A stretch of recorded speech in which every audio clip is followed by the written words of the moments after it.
The hierarchy of power in the DC universe could be about to change. Could be. Now, a lot of people are saying to me, oh, we don't want Black Adam this, we don't want Black Adam that, if it's a successful movie. Who asked for Iron Man to cameo in nearly every single MCU movie after the Iron Man movie? Who gave a shit about Iron Man before the first Iron Man movie starring Robert Downey Jr. and directed by Jon Favreau? Nobody.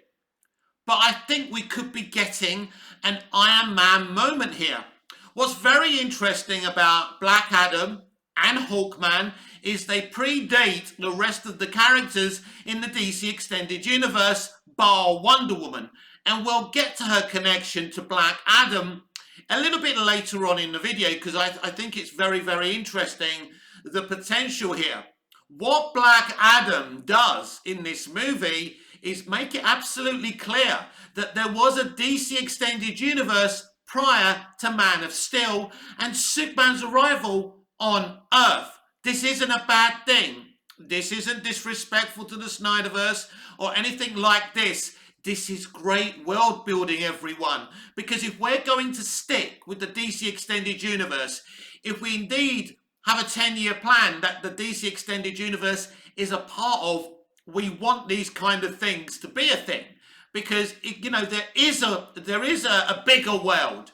And Black Adam did have a story prior to Man of Steel. The DCEU did have a story to tell. There was a world out there. You could, you know, we've got a young rock television sitcom. Why can't we have a young Black Adam movie or series on HBO Max? So even though a lot of people are saying, I don't want Black Adam to be the central point of the DC Extended Universe, I understand that. But if this film does really well in terms of, in comparity to the Iron Man movie, then, you know, kids and adults and everyone may want to see lots and lots of Black Adam. And David Zaslav, if this movie is successful, will want more and more Black Adam. As I said in a very brief video earlier today, you know, this movie could make or break the DC Extended Universe. I'm very, very excited about this film and the potential it has. I haven't been excited for a DC Extended Universe like this in so long, because it has so many connections to the Extended Universe, the previous movies, and whatever came before Man of Steel in 2013. Now, I was very excited about James Gunn's The Suicide Squad, but I understood the connections to the DCEU weren't going to be as expansive. One of the reasons that movie really existed was, in a way, to shit on David Ayer's movie. Well, it wasn't even David Ayer's movie that was released in 2016. I watched it the other day. Even though it's not David Ayer's movie, I quite like the film. But the Suicide Squad's role in the DC Extended Universe was to literally delete a lot of those characters. Captain Boomerang, Rick Flag, etc, etc, etc. I didn't like that element of James' movie. I liked James' Suicide Squad movie, but I found that element of deleting characters from the prior movie very, very toxic.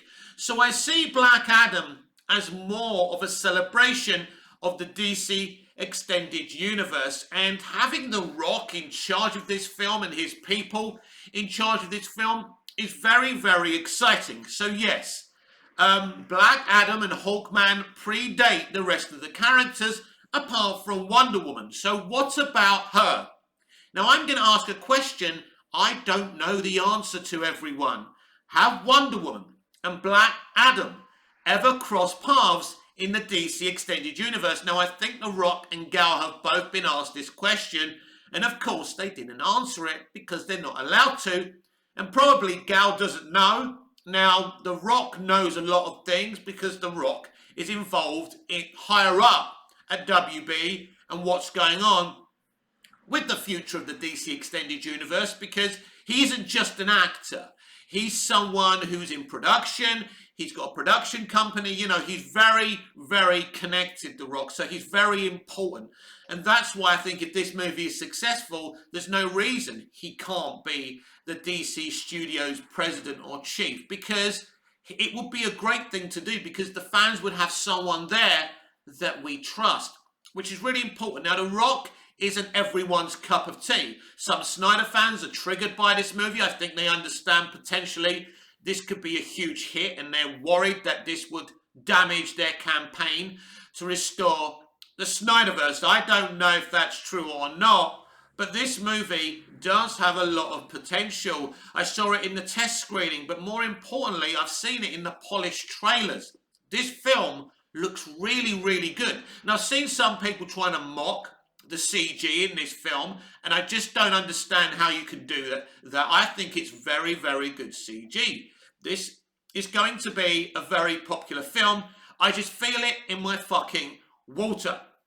And so, for me, the fact that we have characters in this film that predate Superman, predate Man of Steel, is very, very important. Could Wonder Woman cameo in this film? That would be a huge cameo, but don't forget, she's been around, what, for thousands of years? Surely, potentially, she could have come across Black Adam and even maybe Hawkman. Maybe she had something going on with Hawkman in the past. Who knows? The potential is limitless. So I'm very excited for the fact that we've got a movie with characters that predate 2013's Man of Steel. Because as I said earlier, this gives it huge potential. This could be huge world building for the DC Extended Universe going forward. So I don't think the future of DC is set in Zaslav's mind yet. He's made some big claims about a 10-year plan, but there's no building blocks to that plan yet. They haven't even appointed a president of DC Studios yet. So I think there's an idea to connect everything and do good things with it, but I don't think there's a solid plan yet. And I think it's a wait and see thing. And if Black Adam is successful, you can bet your bottom fucking dollar the DCEU is going nowhere, and The Rock and Black Adam are going nowhere, but the very top and the central point of the DC Extended Universe. Now, there's something else I want to discuss on this video. It's Todd Phillips' Joker sequel. I made it clear months ago that the next movie in this universe would be Harley Quinn. It wouldn't necessarily focus on the Joker, but he would be involved, and Harley Quinn would be the next villain movie.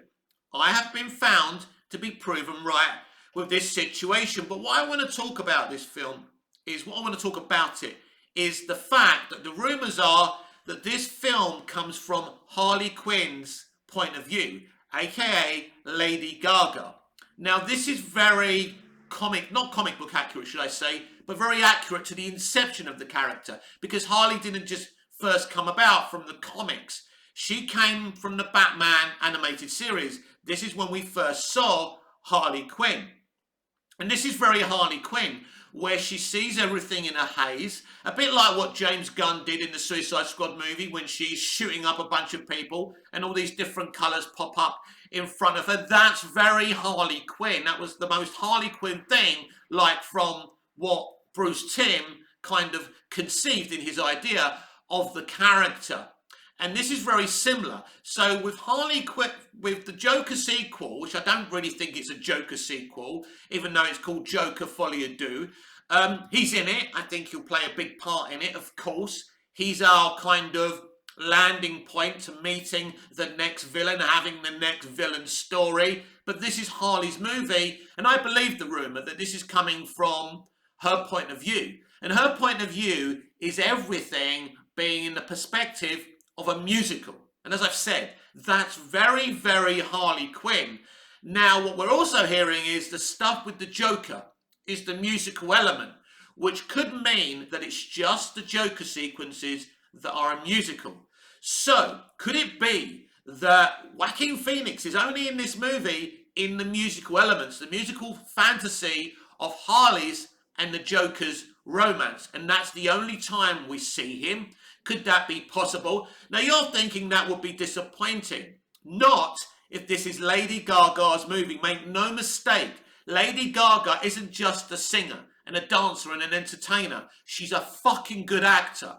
I have so much respect for this lady. She's really, really good at what she does. She deserves to play Harley Quinn. And I think with that element of it, I think this is one of my most anticipated DC projects, because this feels like so Harley Quinn, more than we've had thus far. But what does this say about the future of Margot's Harley? I think she'll definitely be involved. I think what you're going to see are more cameos and her having her own projects to do. I don't know if James is going to do a Suicide Squad 3. There's certainly plans for multiple Suicide Squad spin-off projects over on HBO Max. Something I will predict to you right now, that the second series of Peacemaker may become a Peacemaker sequel, as in a movie going straight through the theatrical system. One thing I can assure you is Zaslav doesn't like the idea of DC projects going in via streaming. There are many reasons for this. He doesn't think there's money in streaming, and what he wants to do is just have HBO make a bunch of kind of epic great shows like House of Dragons, and we saw the Last of Us trailer yesterday, and that trailer looks amazing, and I'm really looking forward to that show. So I believe it wouldn't surprise me if James Gunn's Peacemaker sequel, which is all part of his Suicide Squad movie and his vision for those characters, I think that could be going through the theatrical system. Maybe even a discussion, maybe the Peacemaker second season may turn into Suicide Squad 3 eventually. I think there are ongoing discussions there. Now, Mickey Sutton is the Mike Zero of DC. Mike Zero is a bullshitting YouTuber that makes stories up every day about Star Wars, and people follow him and watch him. Maybe I should try not being fucking honest, because my YouTube channel's in the bin. Doesn't matter. These videos are still going to be made. So Mickey Sutton made the claim that Will Smith's Deadshot was returning for a Suicide Squad 3. In fact, he would lead the movie. James, of course, has confirmed this is bullshit, because most things that Sutton and his Geekosity site say are bullshit. So I think the future of James Gunn's side and universe won't be staying on HBO Max like Hamada's and his plan was originally, and it will be something else going through via the theatrical system that I would prefer. Because I live in Cyprus, I don't have access to HBO Max. I don't have access to Disney Plus unless I perform some magic, right? But so I would rather everything go through the old-fashioned theatrical system. It works out and there's more money in it. So I think that Harley will definitely cameo in different things. She may even cameo in Black Adam and the Flash movie and the Shazam movie. Who knows? And Aquaman and the Lost Kingdom. But I think her future right now is in cameos, and we'll see what happens next. She'll definitely be in a third Suicide Squad movie, if that's in fact ever going to become a reality. This has been Movies TV Mad. I'm Mick, your host with the most. Just ask your girlfriends and your wives. Please like, share, comment, subscribe, hit the notification bell so you never miss this beautiful perfection. I'll see you in the next video. Until we see each other again, goodbye, au revoir, auf Wiedersehen.